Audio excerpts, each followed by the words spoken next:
வணக்கம் மக்களே. இன்று ஜனவரி 14ஆம் தேதி 2026 மார்கழி 30ஆம் தேதி புதன்கிழமை மற்றும் ஏகாதசி. புதன்கிழமை விநாயகரின் துதியிலிருந்து ஆரம்பிக்கலாம் வாருங்கள். 5 கரத்தனை ஆனை முகத்தனை ஐந்தின் நிலம்பரை போலும் எயிற்றினை நந்தி மகந்தனை ஞானக் கொழுந்தினை உந்தியில் வைத்தடி போற்றுகின்றேனே. ஓம் கணபதியே போற்றி போற்றி. இன்றும் போகி பண்டிகை. இது பொங்கலுக்கு முந்தைய நாள் வரும். வீட்டிலுள்ள பழைய பொருட்களை எரித்து போகியை கொண்டாடுவார்கள் அனைவருக்கும் போகி பண்டிகை நல்வாழ்த்துகள். அது மட்டுமில்லாமல் ஆயுதப்படை வீரர்களின் தினமும் இன்று. நல்ல நேரம் காலை 9:30 மணி முதல் 10:30 மணி வரை, மாலை 4:30 மணி முதல் 5:30 மணி வரை உள்ளது.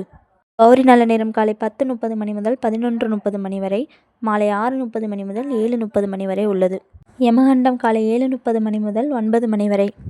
குளிகை காலை 10:30 மணி முதல் 12 மணி வரை. ராகு மதியம் 12 மணி முதல் 1:30 மணி வரை. இன்றைய நட்சத்திரம் அதிகாலை 2:20 வரை விசாகம், அதற்கு பின்பு அனுசம் நட்சத்திரம் உள்ளது. திதி இரவு 7:43 வரை ஏகாதசி, அதற்கு பின்பு துவாதசி திதி உள்ளது. நாமயோகம் இரவு 9:59 வரை கண்டம், அதற்கு பின்பு விருத்தி நாமயோகம் உள்ளது. கரணம் காலை 6:39 வரை பவம், பின்பு இரவு 7:43 வரை பாலவம், அதற்கு பின்பு கௌளவ கரணம் உள்ளது.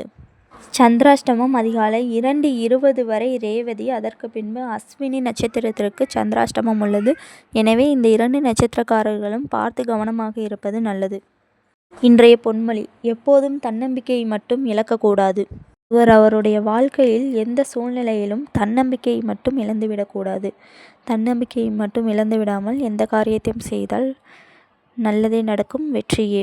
வாழ்க வளமுடன். ஓம் நம சிவாய. இன்றைய பிறந்த நாள் இந்திய காற்பந்தய வீரர் நரேன் கார்த்திகேயன் பிறந்த தினம் இன்று. பின்பு விடுதலை போராட்ட வீரர் கே முத்தையா பிறந்த தினமும் இன்று. அது மட்டுமில்லாமல் விடுதலை போராட்ட வீரர் எல்.கே. துளசிராமன் பிறந்த தினமும் இன்று. இதே போன்று தினம்தோறும் சுபதினங்கள் மற்றும் நல்ல நேரங்களை பற்றி தெரிந்து கொள்ள எங்கள் சேனலை சப்ஸ்கிரைப் செய்யுங்கள், லைக் செய்யுங்கள். நன்றி மக்களே.